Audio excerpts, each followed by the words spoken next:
Good afternoon. My name is TripodPlayz, and welcome to Around the World with Tripod, where we go in depth on news topics around the whole sim world. Our headlines today: Sim Democracy finally has a Senate after a lengthy delay.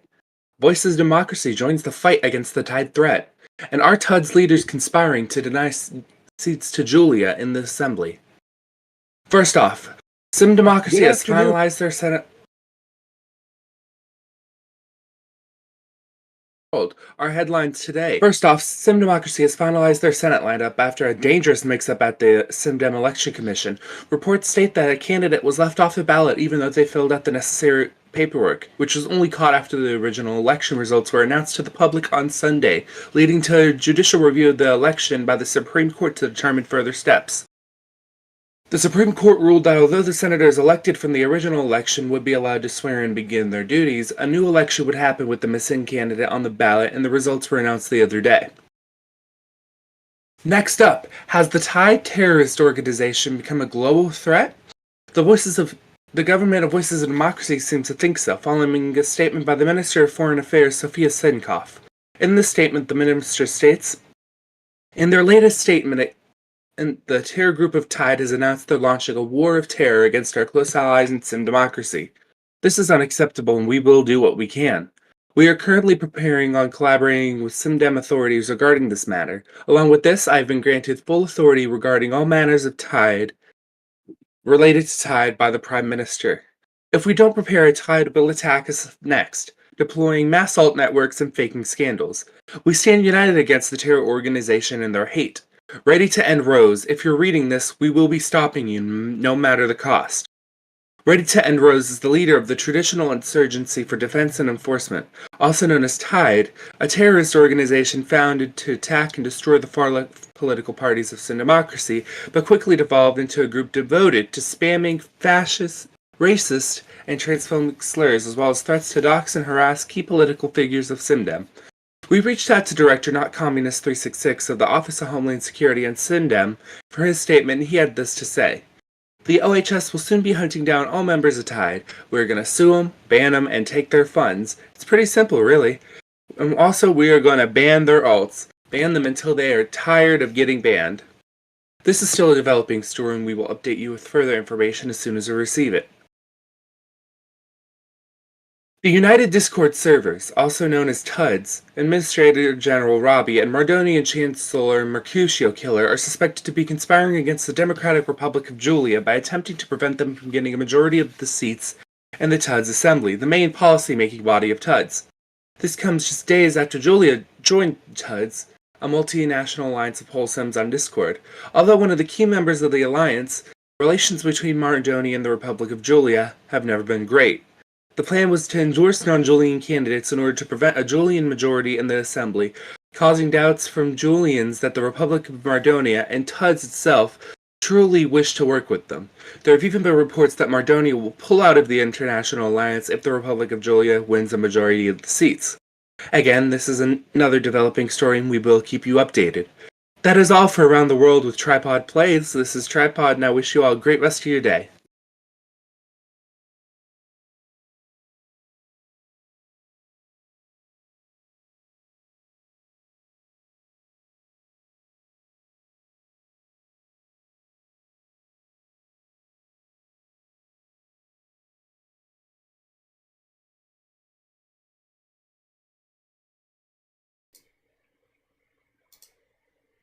All right. Well, all right. Well, this is a very interesting development right now because I did not come up here with a script or anything.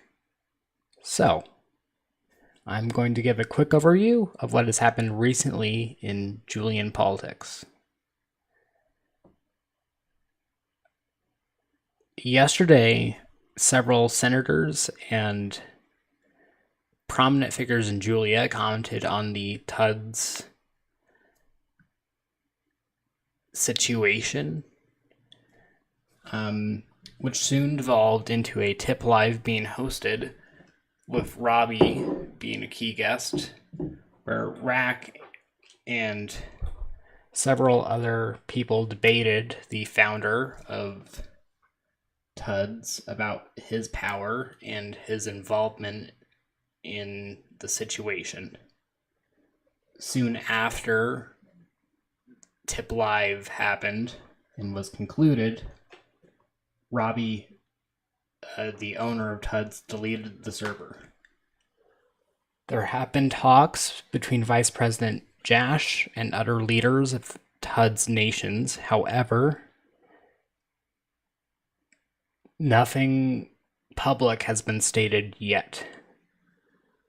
Additionally, RAC has started his own international organization recently called the Inter-Server Union, meant to replace Tuds. In other news, this morning, prominent user Blappa left Julia.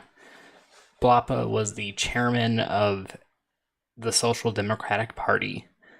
Upon his leaving of both the Social Democratic Party and Julia as a whole, chaos ensued in the Social Democratic Party as several prominent members of the party left, and leadership structures are developing. So, what else happened?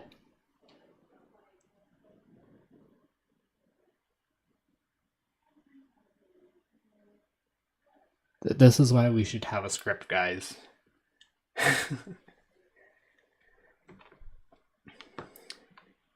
Bro, I was asking Heen, hey, yo, where's the script? Where's the script? And bro's like, oh, it's okay. I'll get it to you. I'll get it to you. Well, he just kind of said, oh, go up there and talk about it. I'm like, okay, fine. If no one else will. Nah, I have a really bad stutter, so which is why I prepare my own script. Oh, TDOI. There's an actual script. Send it, please.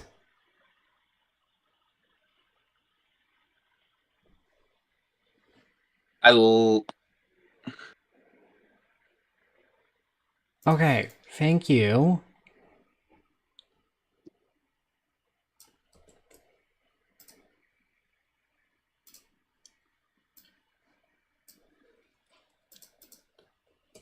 All right.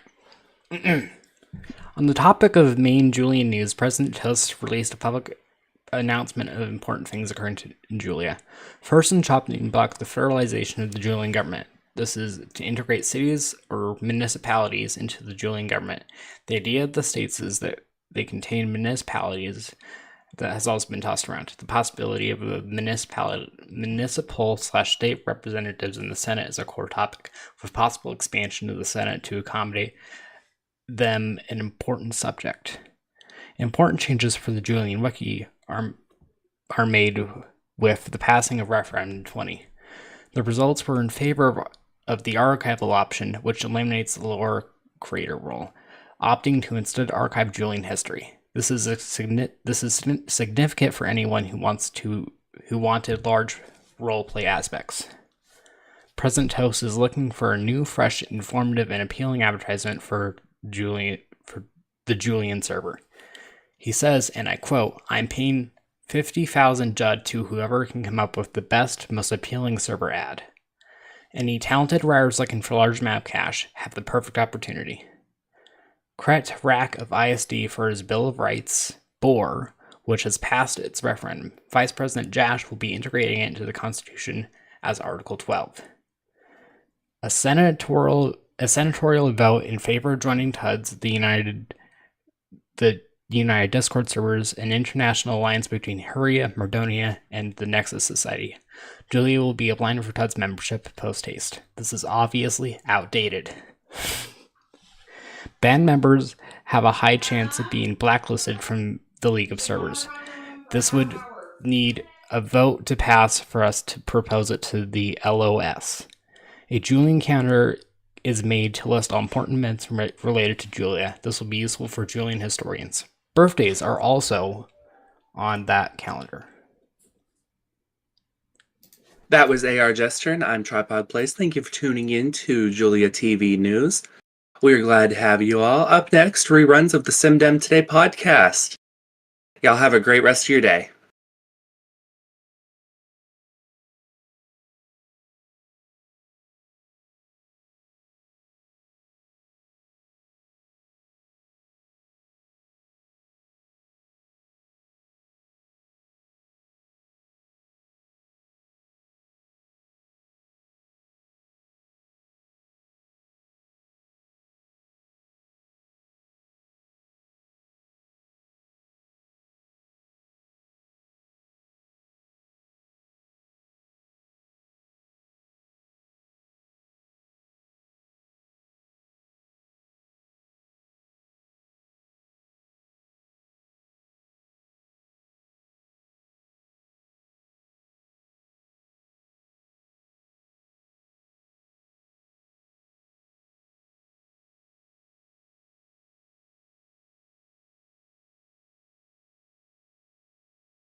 Hey everyone, this is way different than you've heard before.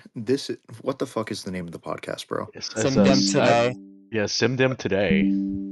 Well, welcome back to SimDem Today. This is my pen, and instead of Tripod interviewing people, it's going to be my pen interviewing Tripod with my co-host Lyoko. Hi. Now, Tripod, you have a bit of history here on SimDem, right? Could you introduce yourself for us? Bit of history is a huge understatement. Hi, I'm TripodPlayz on everywhere you can find me, Twitch, YouTube, all that kind of good stuff. I've been part of the Sim Democracy server since January 2nd of this year, and boy, has it been a trip. I have been vice president for 2 consecutive terms. That's a whole month. Uh, I've been director of the SDBI for that long. In addition, I've done a number of small roles. I was deputy archivist. I was an ambassador to the State of Democracy Discord server. And most recently, I've been confirmed as the Secretary of Defense. On top of all that, I've been in many political parties. People would call me a party hopper. I've founded a few parties as well. But right now, I'm currently at home in the United Socialist League. Well, good stuff. I don't know why party hopping is such a bad thing. I just call it having a good time. Like, I love. Yeah, definitely. So, Like, I've been trying to find a party that just fits me, and I guess the USL does because I've been in there twice. well, there you go. Well, let's start with the USL. So, you correct me if I'm wrong. You were involved in leadership in some way in the USL before Uh, you became leadership in SDBB. uh, yes. So how I joined the Progressive Bloc, I was the leader of the Citizens Progress Party. The original owner, Lady Muffley, she had some personal issues that really prevented her from getting a foothold in Simdem, so she left. Party leadership had a little election. It was me, another person in creative, and we just picked me. So I was in talk. I was trying. Funny story. We were talking about presidential nominations. We was talking about who should be president. The USL came up with I made, and of course the CPP picked me. Uh, Halfway through the primaries, Lucas came to me and he's like, "Hey, you should join the USL and merge your party and stuff." I'm like, "Sure, why not? We're not doing anything." So, yeah, I CPP merged with the USL and I became the head of legal affairs. Well, good stuff. Well, you've certainly had your time around parties, but let's not focus on that because I mean, to be honest, everyone has. Let's focus on your time in government. First off, your terms as vice president. Can you tell us a little bit about that? How that experience was? Well, being the second highest person on a server list of 1,000 people was definitely humbling, for sure. I remember President I made asking me that question. I was like, "Holy shit, this is crazy." At what point did you realize, well, dang, I'm about to be the second highest officer in the executive for a nation or a Discord server of 1,200 people. When did that really sink in for you? About about a day after I was elected, I made ask me that question for real. Like, like it just hit me, and I got like really bad imposter syndrome for that too. I'm like, they couldn't have voted for me, right? Like, this is Yeah, crazy. I certainly feel that. I've Uh, felt that before. hello. To what I'm intruding on. Podcast episode, buddy. Okay, podcast episode. Should I mute myself Yeah, Yes, or? if you, please. yeah, you can listen, but just keep your mic muted if you could. Okay. Appreciate it. Ooh, So, kind of hopping back onto the vice president train. So, you spent a whole month as vice president, right? And you were speaker of the Senate, kind of pro tempore sometimes between Senate terms. Um, what's kind of the craziest experience you've had or you had while being the vice president? oh my God, my pen. Let me tell you, there were multiple crazy moments. Like, I think iMade's administration was the most eventful in Simdem since I guess the Jackie crisis. Like, right off the bat, the former influential members of the Civil Liberties Party were on trial, and the administration was pretty much run by a bunch of people who thought the charges were bullshit. So me and iMade were like, hey, AG, can you drop these charges, right?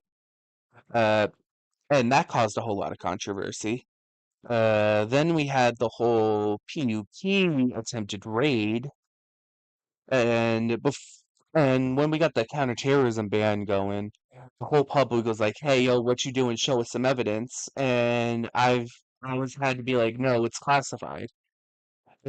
And then when we started letting people in, looking at the evidence, like the ombudsman, MB8, and then the Senate got a hold of it, I believe. People people were seeing it as justified, but still, the whole thing was crazy. And not revealing not revealing privileged information, but if you had a chance to go and look at the whole evidence document, that shit was traumatizing. Like Yeah, I had a whole panic attack reading it. yeah. Even in the declassified information, it was just not fun. Um, but regarding the whole Civil Liberties Party case, what was your personal opinion about all the whole charges things being dropped? What what was your take on I made and you asking Prometheus, the AG at the time, to drop these charges? Well, asking the AG to drop these charges in hindsight, probably something I shouldn't have done. But at the time, I was thinking, these people, sure, they plotted a bunch of stuff, but this was over a year ago and they haven't tried anything, you know? And I've met Kelvin. He's a really nice guy. I just at the time I didn't think they'd actually go through with it, and I was right. They didn't. All right, fair enough. Well, Well, I do have a quick comment on that because Prometheus, the age, because I mean, I'll be full disclosure here. I worked for the DOJ through that case. I saw it from its inception to its eventual dismissal. And Prometheus, as was shown in the Law and Order paper, was adamant that either you or Ahmed had actually ordered the dismissal. Um, so I I just asked them at, at the point I it might have been in order. Uh, actually, I was like, "Hey, could you drop these charges? I think they're bullshit." And Prometheus said they wouldn't do anything without IMAID's blessing, right? So I pinged IMAID, told them to get in here, and IMAID basically ordered them. Right. I mean, but I mean, it's just from like even just an optics point of view, because a lot of these people were part of the NPP who were also in the SDPB coalition that got you guys elected. I mean, just facially, and I know you said it before, but facially, I think in retrospect, maybe was there a different way, they could have been approached. Well, at the time, and I still think today, the only two options were either get the charges dropped or have them found guilty in court, which was actually funny. Criminal code states that SimDem only has jurisdiction in SimDem, in DMs, or in SimDem affiliated servers.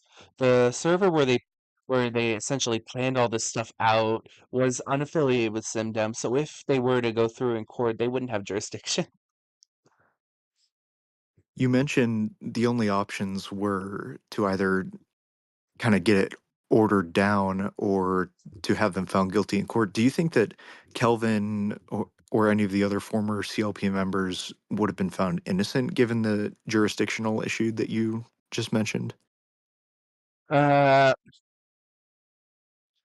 Given all the bias towards the CLP gang at the time, I think they might have been found guilty, but given how long it takes for court cases to be processed, the pre-trial, the trial, uh, especially due to the lack of judges and state attorneys, I think all of that bias would have worn down, and the case would have been approached in a fair and impartial manner. I honestly have no idea how the case would have turned out. Fair enough. Well, let's kind of move on here. Regarding the CLP allegations, but not about the trial itself. You were a member of the MPP at one time, right? And I believe this was either right after, during, or kind of near the Halfcat allegations. Do you remember what Halfcat said in his resignation letter? Uh, yes, I do remember. He was base, uh, not to sound like a broken record, but he was basically saying, "Fuck this shit, I'm out." He was just pretty much pissed at me and I made for getting the CLP charges dropped, and then calling the NPP the CLP deep state, basically.